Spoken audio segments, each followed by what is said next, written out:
How far is too far when it comes to making a great movie? Many of the great film directors of the past several decades have been accused of pushing actors and actresses too far. Sometimes it's the result of ego, or the desire to get the best performance for a particular scene. Sometimes, a director can just be an asshole. Regardless of the source of a movie director's motivation for abuse, questions have emerged over the past few years as to whether or not the price was worth it. Being a movie director entails that your vision comes to life on the big screen. It requires leadership, creativity, and storytelling. The success or failure of a film rests upon the director's shoulders, so it's easy to see why this stressful position can bring out the worst in someone. But does it have to be that way? There are plenty of movie directors out there that people love to work with, such as Steven Spielberg, Martin Scorsese, Quentin Tarantino, Rob Reiner, and Ron Howard. On the other hand, there are directors who are known to have pushed their actors beyond what we may consider humane treatment. The ones we'll be profiling on this episode are Stanley Kubrick and William Friedkin. Stanley Kubrick, who had a reputation for perfectionism, would require several takes for a particular scene, sometimes upwards of over 100 takes to get what he wanted. Some of his demands of the actors also resulted in lifelong physical damage, and his notorious treatment of the late actress Shelley Duvall while filming The Shining has had many questioning whether his treatment affected her mental health in the decades that followed. William Friedkin is best known for directing The Exorcist and The French Connection, two cinema classics. However, his treatment of actors in both of those films is certainly considered abusive. He physically slapped an actual priest while filming The Exorcist. Two actresses wound up with serious injuries, with even reports of Friedkin firing a prop gun to achieve the result he was looking for. These are renowned directors who have created Academy Award-winning films. Many of their films are considered classics and amongst the best films ever made. But at what cost to the actors and actresses in these films? Would their performances have been as great? Would these films have been as highly regarded? Let's explore. I'm Lorne, and on Everything is Gray, we delve into the societal impact of artists and individuals who have profoundly influenced our lives. We strive to reconcile their contributions with their actions and beliefs. Now, there are several directors who have pushed these boundaries probably too far, so this will be the first in a series on movie directors. Let's begin with the legendary film director Stanley Kubrick. Kubrick directed several classic films over his career, legendary classics like Spartacus, 2001: A Space Odyssey, A Clockwork Orange, Full Metal Jacket, The Shining, Eyes Wide Shut, and Dr. Strangelove, a favorite of mine. Kubrick's films have garnered 13 Oscar nominations and 4 wins, including 3 nominations for Best Director. Kubrick himself only wound up winning 1 Oscar personally. That was for Best Visual Effects for 2001: A Space Odyssey. Some film directors, such as Ridley Scott and Clint Eastwood, are known for working quickly, conceiving of and completing films in a short amount of time. Others, like Stanley Kubrick, will spend years developing a film. It's an exacting style where the director spends multiple years developing a screenplay and their ultimate vision for the film. 2001: A Space Odyssey was a 1968 film set in the future as seen from a 1968 lens. Because this was prior to the advent of CGI effects in movies, all of the special effects were created in camera.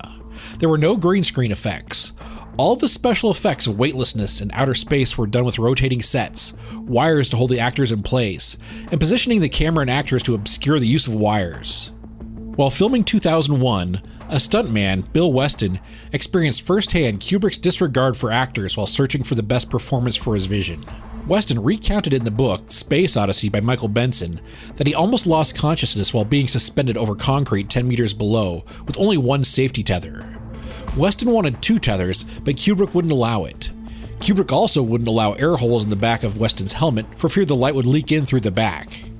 Weston only had 10 minutes worth of compressed air, which certainly wasn't enough to be set up into position. Someone on the crew was heard screaming, "We've got to get him back." Kubrick responded with, "Damn it, we just started. Leave him up there. Leave him up there." As for his experience with working with Kubrick on 2001, Bill Weston stated, "One of the great things about Stanley was that he had an incredible, tremendous artistic integrity. I think morally, he was a little bit weaker." In 1971, Kubrick released A Clockwork Orange, which was based on the book by Anthony Burgess, one of the books I actually chose to read in high school.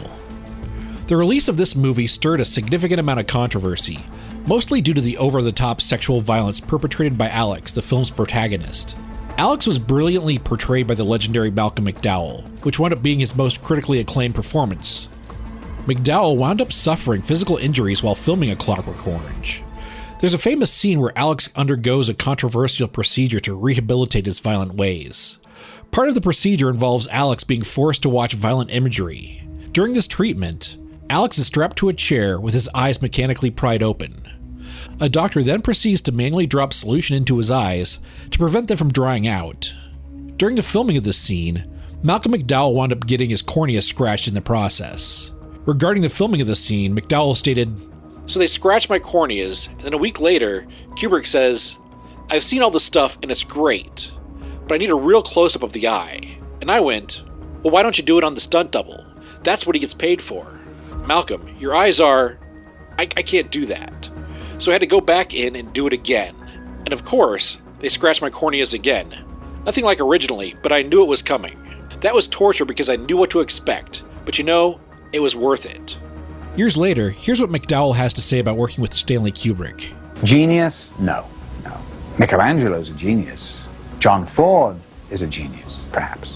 Stanley, I think what stops him from being a genius, for me, is this lack of humanity. It's this withdrawing, this brilliant, yes. Extraordinary, yes. One of the greats, yes. All that. At the end of the day, they say, well, what was he like as a man? What was he like as a human being? I think that's probably the test that he doesn't do well at. One of the greatest horror movies of all time, and arguably the movie that's most closely associated with Stanley Kubrick, is The Shining, released in 1980. This film is on almost every top 10 list of horror movies since its release. However, the production of this film has seen Kubrick going to extreme lengths to get the performance he was looking for to achieve his vision. The main target for this torment was the late actress Shelley Duvall. Throughout the film, Kubrick would place Duvall under serious emotional distress. Now, Kubrick is known to film an extraordinary amount of takes when making movies, far more than almost any other director. However, Kubrick subjected Duvall to 127 total takes for the infamous baseball bat scene. His treatment of her was vastly different from the other actors in the movie. Even Jack Nicholson once stated that he was a different director when working with Shelley.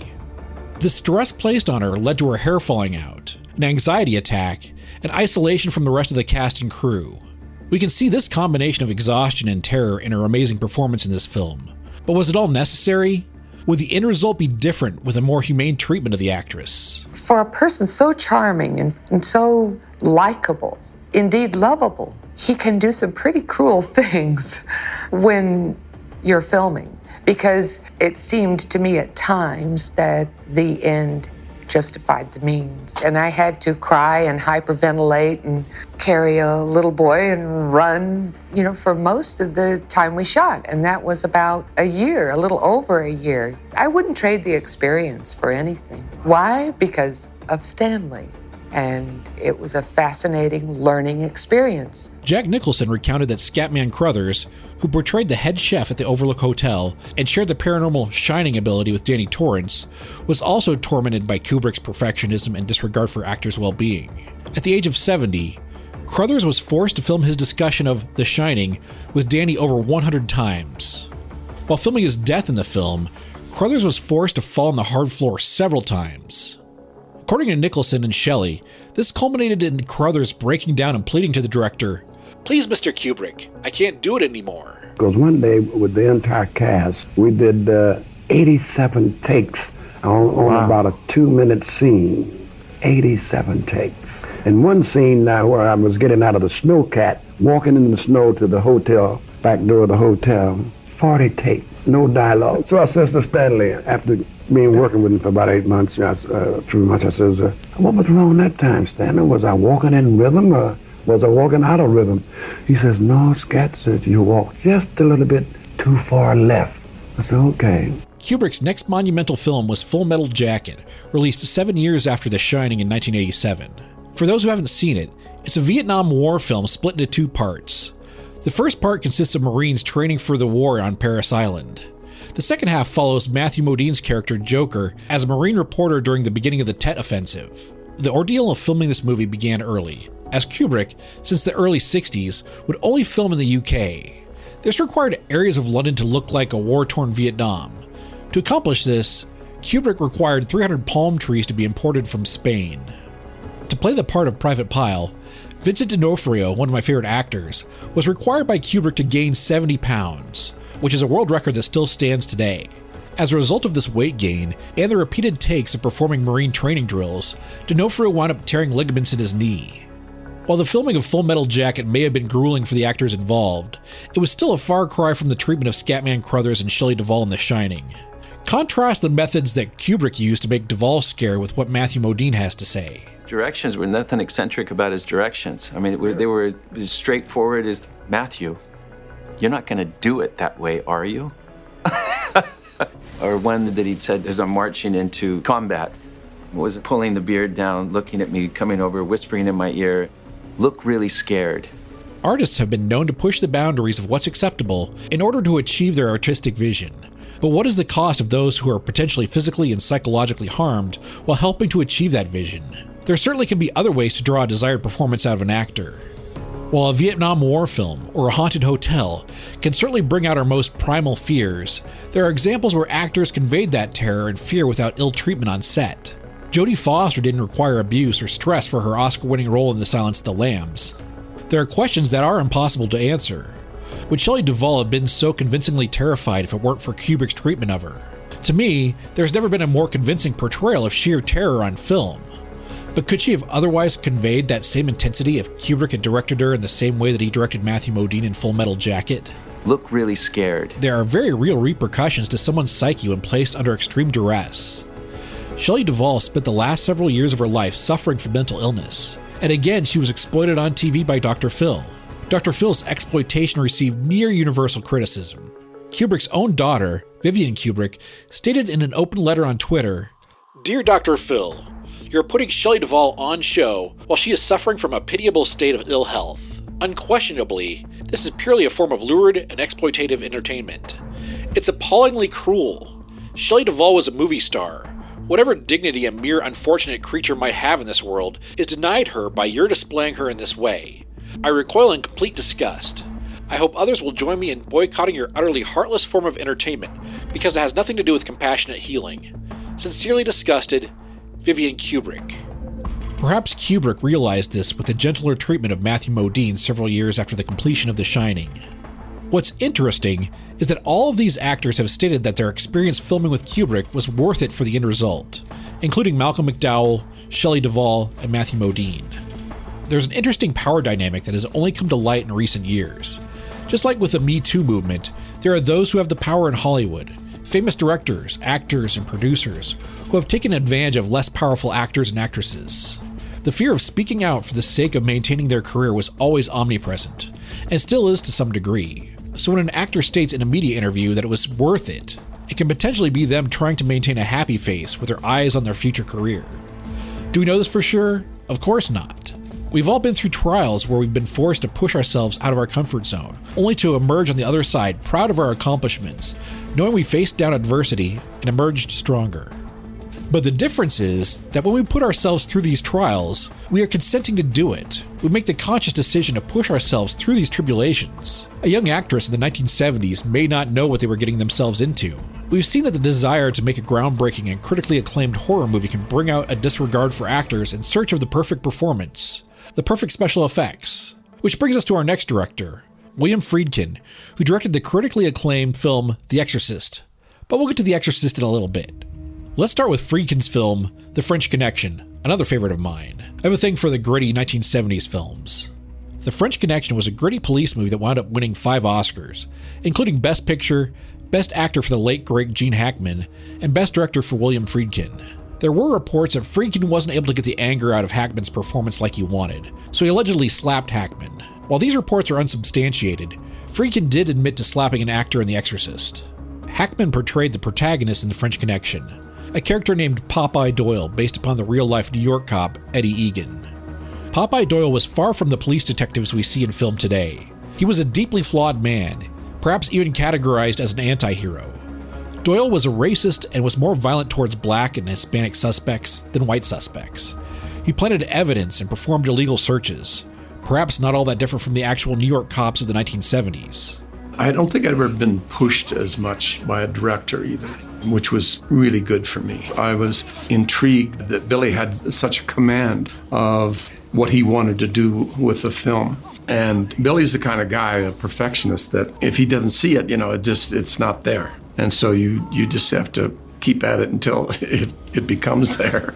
We were doing a scene with a drug pusher. It might have been the second day. I don't know. It was in the first week. I know that. And Billy wanted me to push him around pretty heavily. And so I did. I went to him. I said, I don't think I can do this. And to his credit, or maybe because he was in a bind, he decided not to let me go. And I will be eternally grateful that he didn't, because it was certainly the start of my career. The character was a bigot and anti-Semitic and whatever else you want to call him. That's who he was. It was difficult for me to say the N-word. I protested somewhat. There was a part of me that also said, that's who the guy is. I mean, you like him or not, that's who he was.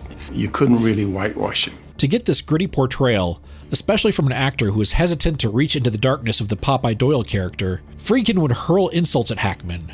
Rather than saying cut at the end of a scene, Friedkin would say to Hackman, "Oh, Jesus Christ.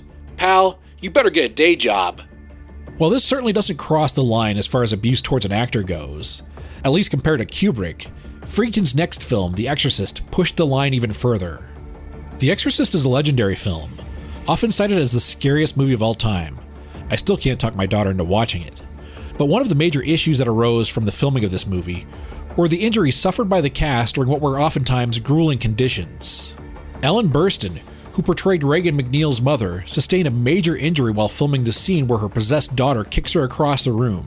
Listen to Burstyn describe it in her own words. I had a rig around my midriff with a wire coming out the back, and the stuntman was pulling me. So we took her back the first time, and it was a good shot. And Billy said, we're going to do it again. I said, Billy, he's pulling me too hard. I can get hurt. And Billy said, well, it has to look real. I said, I understand, but I'm telling you, I could get hurt. And the stuntman was standing there listening to this, and Billy said to him, okay, don't pull her so hard. But as I turned away, I felt them exchange a look. And he said, give it to her this time. And I said, really? And he says, give it to her. And this is Ellen Burstyn, right? She's a nice lady. And so I said, okay. So when I hauled off, she came completely off her feet. You see me hit and you see me reach for my back. I screamed in horrendous pain. Billy motioned to Owen to tilt the camera down on me. And I saw it and I was so furious and said, turn the effing camera off, because I couldn't stand that he was willing to just get a quick shot of it before they called the ambulance, But that's show business, I guess.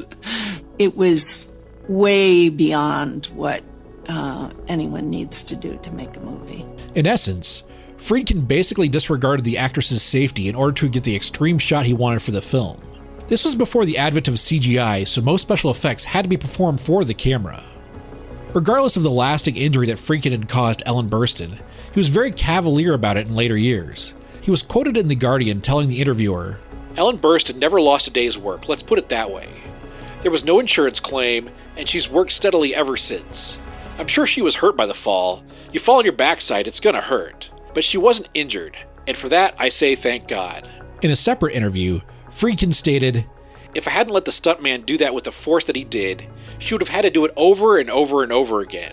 I would have rather had one take that risked hurting her a little, not injuring her. Yeah, she was hurt. There are certain things you cannot act, like that sort of hurt." Burstyn wasn't the only actress injured while filming The Exorcist.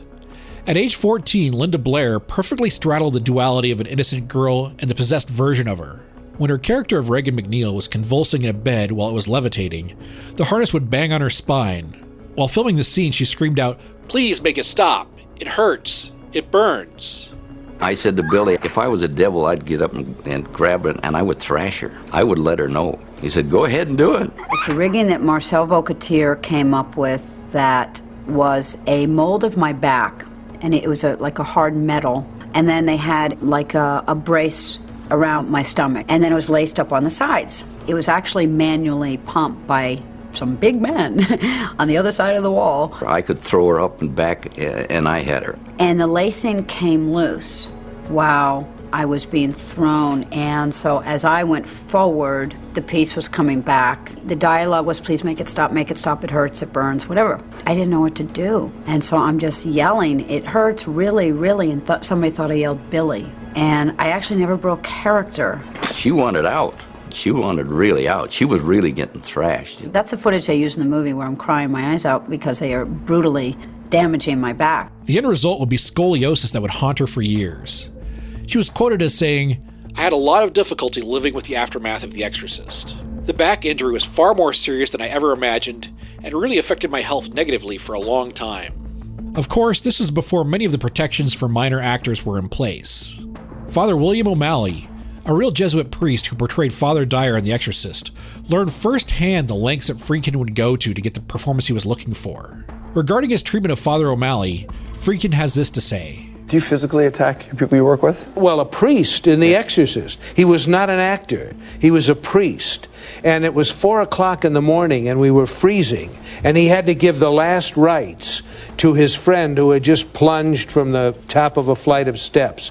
And the crew was there and freezing, and we did about 25, 30 takes, and he wasn't getting it. And he couldn't reach the emotional point. And I had read that other great directors had done that. John Ford, George Stevens. I first asked, I took him by the shoulders, and I asked him if he loved me and if he trusted me. And he said, "You know I do, Bill." I said, "Okay," and I told the cameras to get ready, and I hit him as hard as I could across the face, and I said, "Roll it," and he went right into the scene. The shock of it, the shock brought forth the tears, and afterwards he embraced me and thanked me. In later years, Father O'Malley wound up being caught up with accusations of sexual abuse back in the mid-'80s when he was a teacher at McQuaid Jesuit High School in Rochester, New York. The key emotion in a horror film is fear, and sometimes Friedkin would go to extreme lengths to invoke that fear in his actors. He was known to fire a gun with blanks on the set of The Exorcist just to bring out the fear of actors, as well as keep the suspense up throughout its production. Obviously, firing a weapon on set, even with blanks, is a dangerous thing to do.